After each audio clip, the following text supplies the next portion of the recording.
What's up, everyone? This is Kronos, aka Adam, back with my AEW Week In review. As always, don't forget to like, share, subscribe, comment. Social media is down there. So I just posted my TLC preview and predictions. I'll also be doing my WWE Week In review, so you'll see links at the end of this video, or just check on the channel. As always, what I like to do is I go through everything that happened in AEW programming from BTE to Dark to Dynamite, throw in my opinions. Basically, if you haven't watched it or didn't want to watch it or didn't have the time to watch it, you can spend a little bit of time here, listen to it beat for beat, and get caught up on everything that you enjoy about professional wrestling or just AEW in general. All right, so we're going to start off with BTE. The title of the episode is called Cowboy Day. You'll know why. So it starts with Hangman and Silver and Reynolds from Dynamite, where he agrees to tag with them. And then, they go to like new footage where Reynolds has an idea, says, let's turn up a notch. Let's have a Cowboy Day. So we then go to Cutler Camp from Dynamite. He's showing the Bucks versus TH2 match, so we get a different perspective from that. So Hangman passes Silver and Reynolds. They tell him, let's talk strategy in the clubhouse. Hangman gets convinced. He says, all right, just for 5 minutes, 5 minutes. So then he walks in, and they all are like, everyone's cheering. They made it look like a saloon. They have Cowboy Day. Hangman's really trying hard not to laugh at this. So then they said, do you want to ride 10? He's like, what? And 10 has a horse mask on, and so he jumps on him. He jumps on 10's back and is riding him. And then Silver says, no one rides that horse but me. And then they have a standoff, and it was pretty funny. We then get Kip versus Leva again for a fake video game battle. Kip wins. Apparently Leva let him win. Miro says that she let him win. He doesn't want to believe it though, but he starts to think that maybe she did. We then get like one of those the standoffs from The Office where everyone's holding the guns at each other, and it's everyone in the Dark Order. Stu is actually being held hostage by Anna. So then they do a shootout with graphics of like gun coming out of their fingers, which is pretty funny. And then they go, it's in slow motion, and then they do it in fast motion. Everyone's going pew pew pew pew pew pew pew pew pew. Hangman is the last one standing. He says he had fun. He leaves, and then everyone they get up and they're like, "Oh wait, did we forget to ask him to join us?" And everyone's like, "Oh man." So then we get a speaking Spanglish segment. Dasha interrupts Alex to talk. They have a Spanglish intervention. They said that he's been hanging around with questionable people. And it's like, listen, we watched the show. We know what you've been doing. And then Sammy and Ortiz are there. And then Alex says, but aren't you with questionable people who beat people up with the inner circle? And they're like, you know what? He has a point there.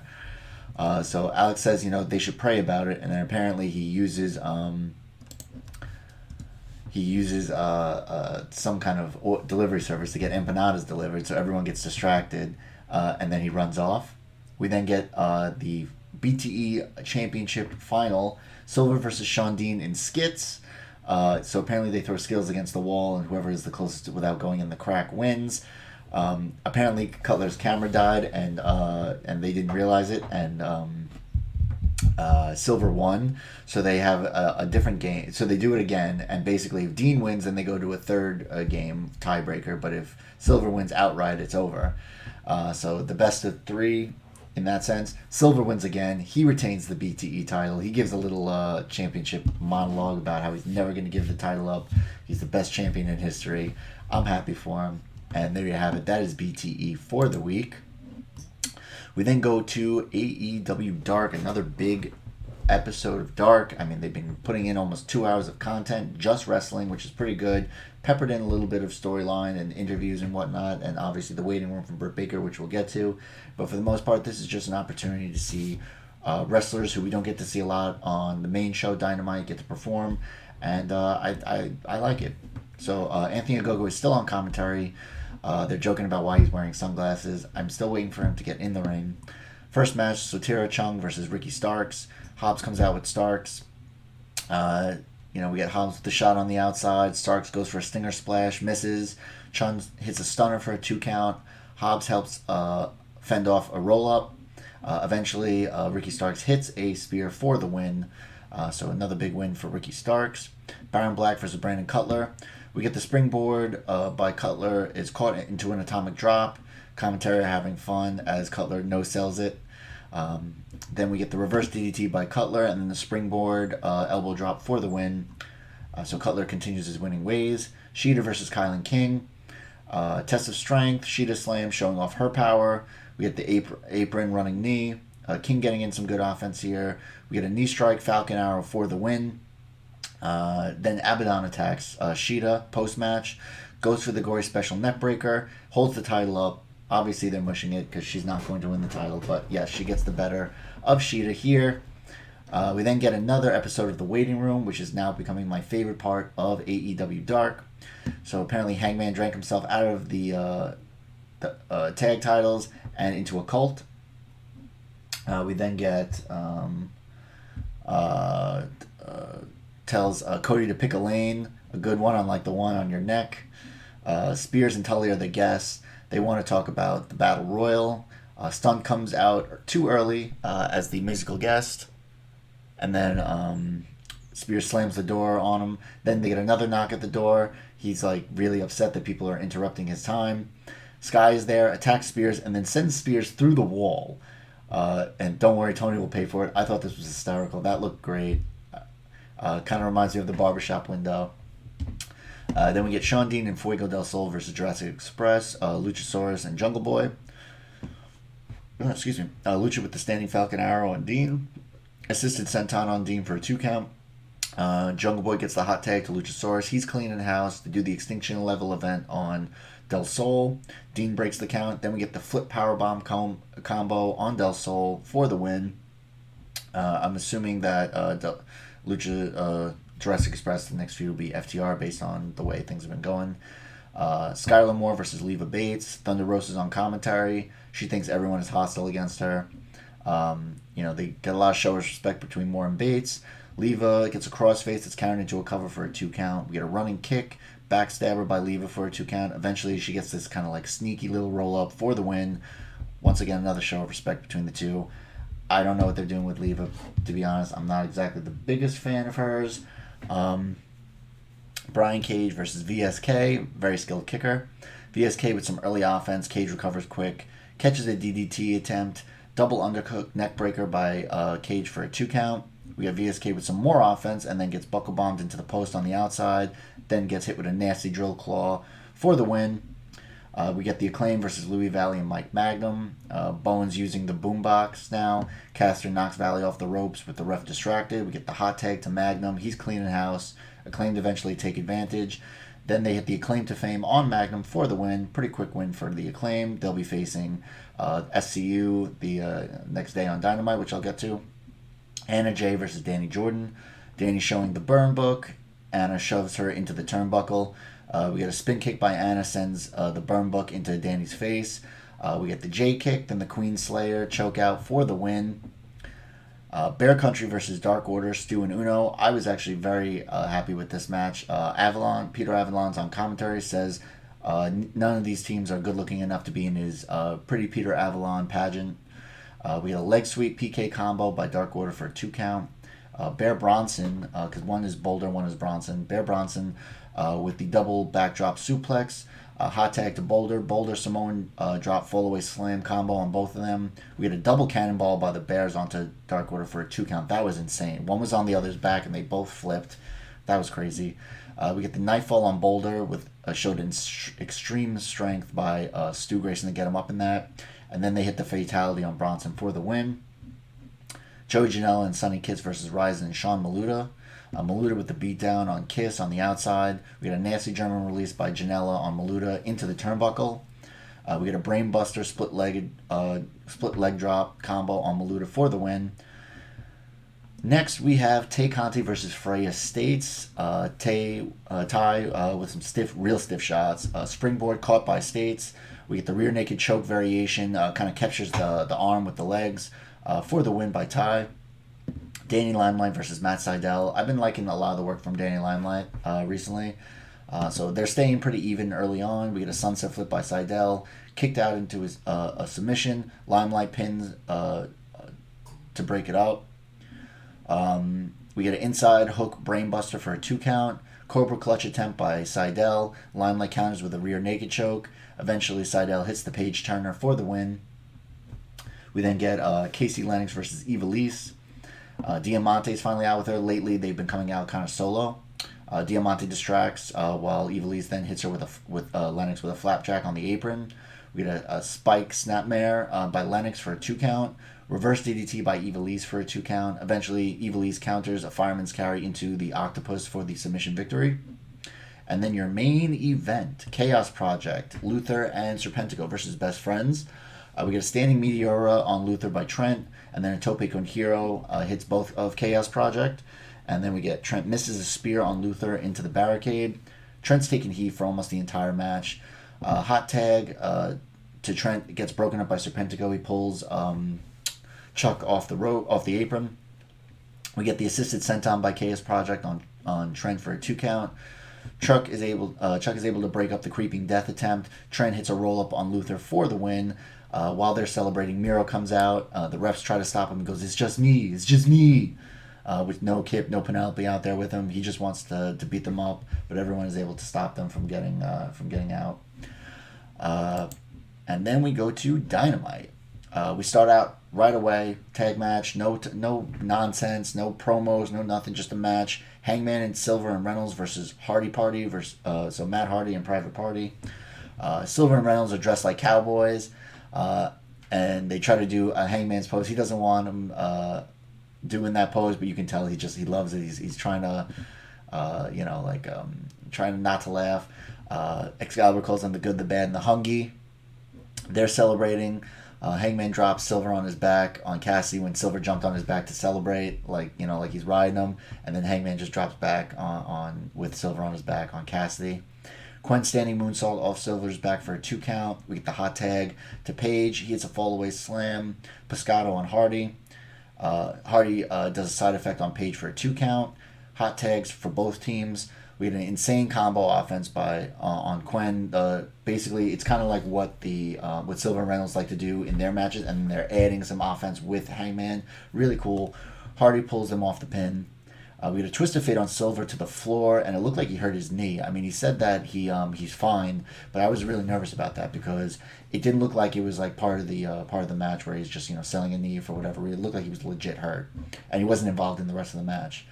Eventually, they hit Private Party hits it, gin and juice on Reynolds, and then Hardy tags himself in to take the pin. Obviously, they're celebrating. Hardy doesn't, gin and juice. Private Party don't look especially thrilled that he stole the pin there, but they won, so there's that. Obviously, Hangman, Silvers, and Reynolds look dejected about losing. We get the inner circle backstage. Apparently, MJF won Time's best performance of the year by one of the opinion writers. Jericho, you can tell, is not happy that he was like there too. Cody and Brandi at home vignette. They get a present at the floor. No, they don't know who the present is from. It's then little booties, little Gucci booties, and Brandi is pregnant. So that is a huge, congratulations to both of them. Obviously, makes me question a lot of the upcoming feuds and whatnot. Obviously, her and Jade Cargill had something going on, and then they had her hurt her arm. So I'm curious as to when they found out, when they decided to change things up, how's this going to go. I can't imagine that they would fake the pregnancy for this angle. That would be insane. But yeah, so then they went right into Cody's match with Angelico. So Brandi and Arn are out with Cody. He gets announced as the future father. Angelico trying to get in Cody's head early. Arn knocks down Evans during picture-in-picture. Cody takes control back once we come back from picture-in-picture. Angelico hits the Navarro Trace Melee, as Excalibur calls it. He knows all the names, I don't. Cody bites the rope to break it because both his arms are captured, which I've never seen before. Cody hits a disaster kick, but it's countered into a chop block. Angelico gets the Navarro death roll on. Cody crawls to the ropes. Springboard Cody Cutter for the win. So that was nice that he got it with the Cody Cutter. Team Taz comes out for a promo. They congratulate him, for being a father. Stark says, where is my praise after we made you our sons, with Turtle Boy up there, and we get a shot of Darby up in the rafters. They're about to put Cody on paternity leave. Sting's music hits. He comes out. Hobbs actually looks to try and fight Sting, which I think is great. He's being held back, so he's not afraid of this old guy with the bat. Sting staring up at Darby. Darby has a little smirk on his face, gives a wink to Cody, and then leaves. I think this is great what they're doing with Sting right now. Just enough, not having him do much. Kind of building it up to a crescendo, and we'll see what ends up happening there. Backstage interview with Miro. Apparently, he had hospitalized 3 security guards, fined $75,000. He was asked what his problem with Orange Cassidy and the Best Friends. He says Cassidy doesn't care, and it got him so angry. So the money, Cassidy pretty much owes him the money for that. He'll be on Dark against Sonny Kiss. Then on Dynamite, he'll have a big wedding announcement. And they said, and then Marvez says, well, what about all the people you heard? Bah humbug. So Miro is just doing really good things at this point. I like that at first it kind of seemed like they were kind of not giving him enough, but I like that they're building it back up and making him a monster. They're not thrusting him into a title scene right away, which they shouldn't. So there you go. We get Eddie comes out for a promo. Says he doesn't care about any of the people booing him. Says he's here to address his enemies. God is number one because he's still standing. Pac is next. He hurt Pac's neck, and he's back home, and his career is probably finished. Archer, he starts trying to talk about Archer. Archer's music hits immediately. He just runs right down, starts beating the shit out of him. Butcher and the Blade come out. Lucha Brothers come out next. Then Pac comes back. Eddie and the family are taken out. Archer and Pac are arguing who gets to take out Eddie. This is interesting because Archer's now somewhat aligned with the three of them, but obviously now that everyone left Eddie's family, he needs another person to bring in. Who's he going to bring in to even things out? So interesting. Dustin Rhodes backstage interview says 7 was a bad idea years ago, and it's a bad idea last week. Says one by one he's going to take everyone in the Dark Order out. He challenges Uno next week to a match. We then get our huge 6-man, 12-man match, the Inner Circle. Everyone but Wardlow. Apparently Wardlow is having family problems at home. They didn't elaborate on what it is, and I haven't heard yet on Twitter what's going on. But whatever it is, wish him well. Wish him and his family well. Hope everything's doing well. There, obviously, we're all pulling for him. Wardlow. I'm going to see if there's anything right now on this. Match update. You can't travel due to a family matter. Being removed from the family. One of the things was impossible. Someone stupid on. Yeah, no, they don't say anything here. So, well, whatever it is, hope you're all right. So we get the Inner Circle versus Top Flight, Best Friends, and Varsity Blondes. Brandon Cutler was the one who got knocked off, but it made sense. He was the only singles wrestler there. Cassidy on commentary. Headset is not even plugged in. Cutler and Wardlow were cut out, as I said. Wardlow apparently dealing with family issues. Got that. Pillman wants to start with Jericho. Pillman getting the better of Jericho. Sammy flips off Dante, and then from Top Flight. Best Friends allowing the youngins to get the early rub. They're pretty much not in the match that much. Best Friends and LAX eventually do square off. We get a huge brawl. Then it becomes a 12-man brawl. The Three Amigos by Santana on Trent. The third one he hits with Ortiz's assistance. Trent taking heat during picture-in-picture. Darius from Top Flight, standing Spanish Fly on Ortiz. Dante from Top Flight, Tope con Hero takes out LAX, or XLAX, however you want to call them. Half and half Soul Food on Ortiz. Jericho hits Griff Garrison in the back when the ref is turned. Hager hits an awful-looking F10 to Griff. Probably a shout-out to Wardlow. MJF asks for the tag in to get the pin. So the Inner Circle win that one. Then we get Thunder Rosa backstage interview. She calls out Britt Baker, calls out Britt Baker's big nose. Reba then distracts for Britt Baker to attack. Puts the lockjaw as Reba pours water on Thunder Rosa's face, and they rub off her face paint. Next we get the Acclaim versus SCU. A really great diss by Caster. Then Kaz decides to counter it with his own freestyle. He mentions, what were you guys men on a mission, which I thought was funny. The Bucks are at ringside watching. It's pretty even until Kaz is sent into the post. Kaz taking heat during picture-in-picture. We get a springboard DDT by Kaz. Hot tag to Christopher Daniels. CD hits the Blue Thunder Bomb on Bowens for a close 2. And then CD gets sent into the corner of the Acclaimed. Caster hits him in the head with the boombox. We get an STO slam by Bowens on Christopher Daniels for the win. Caster shits on the Bucks then, calls them cucks. Bowens challenges them for the titles next week. The Bucks accept. Kaz actually looks really pissed off. Obviously, the thing right now is him and his anger issues on BTE. but he looked really pissed off and walked off without Christopher Daniels. We get a backstage with Top Flight. They challenged Jericho and MJF since they got the better of them as the after the match. They got to clear house and clear out MJF and Jericho. So they challenged them. They said you can either accept or run like bitches. Ivelisse and Diamante versus Serena Deeb and Big Swole. So we come back from break. Deeb is taking out both of them. Fireman Gutbuster, then a figure four by Deeb on Ivelisse. Hot tag to Swole. Hits a Tiger Driver, then the Clearwater Cloverleaf, because that's where she's from. Diamante gives the finger to Swole while she's in it, but eventually has to tap, which I thought was great. Nyla comes out for the beatdown. Red Velvet comes out with the chair. Vicky Guerrero should not be involved in any kind of physical part of the storylines anymore. Her kicks looked absolutely ridiculous. Didn't even, whatever. And then the entire time she's looking back, showing that we know someone's going to come back, but don't make it as predictable as it is. So just stay on the sidelines, cheer them on, scream, that's fine. Don't get involved. Backstage with Best Friends, they say it's never over with XLAX. They call out Miro. They said that they heard that there's going to be a big announcement on next week's Dynamite. They'll be there.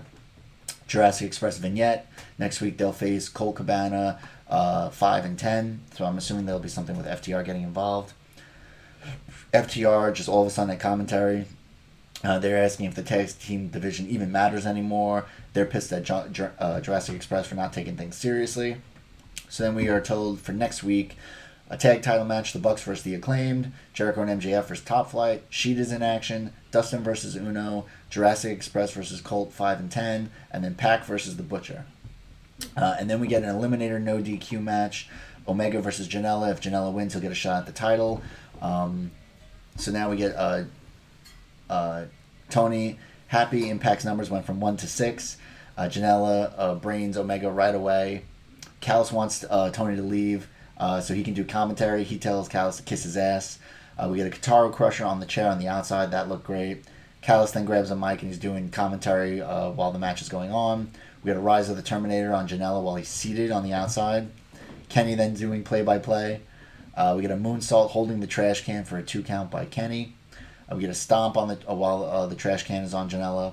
Janela counters a 1 wing with a poison Rana. Kiss sets up a table. We get a leg drop from the top by Janela on Kenny through the table. That looked dangerous because Janela looked like he landed right on Kenny's face. Janela misses a moonsault. We get 2 V triggers and then a 1-winged angel for the win. So they're out celebrating. Then Pac and the Lucha Brothers come out. Pac says we have unfinished business between him and Kenny, but right now Phoenix won his Eliminator match and never lost. So Callis says, wrestlers don't tell the champ what to do. So Pac says, well, you know what? I just talked to Tony Khan, and on the 30th, which is next week, in 2 weeks, there'll be a title match, Kenny Omega versus Phoenix.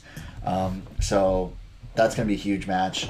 Also, which I almost forgot to mention, on Impact, Kenny finally got physically involved and took out Rich Swann, and at Impact's next pay-per-view, I believe it's Hard to Kill, it's going to be the Good Brothers and Kenny reuniting Bullet Club versus Rich Swann and the Motor City Machine Guns. I think that's awesome. There really have not been a lot of talk of his interaction with Impact on this, besides just a little bit of he brought the ratings from 1 to 6, or Don Callis being there. Other than that, there hasn't been much. It seems kind of one way at this point. And also they did another paid advertisement with Tony Khan and Tony Schiavone, and it was hilarious. They were just absolutely shitting on Impact, and finding like where is even this channel. There'll be a city council meeting after on this channel. That kind of stuff is really funny. So there you have it. That is my AEW Week in Review. As always, I give my match of the week. This week, I'm going to say the opener from Dynamite of Hangman, Silver Reynolds versus Hardy and Private Party. I love the dynamic between Silver Reynolds and Hangman at this point. I want Hangman to join the Dark Order right now because, without Brody, they need another big name. And it would be even more interesting if Hangman was to join and then Brody comes back, how that interaction would work. Just a really good match. Obviously, I hope Silver, knock on wood, he's all right, that there wasn't any kind of serious damage to his knee there.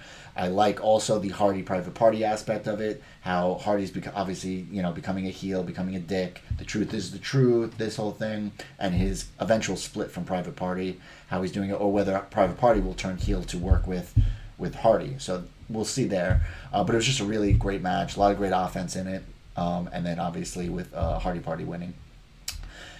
So there you have it. That is AEW Week in Review. Don't forget to check out my TLC preview and predictions, as well as my WWE Week in Review, which I'll be recording right after this. Don't forget to like, share, subscribe, comment. Social media is down there. As always, be safe, love each other, and bye now.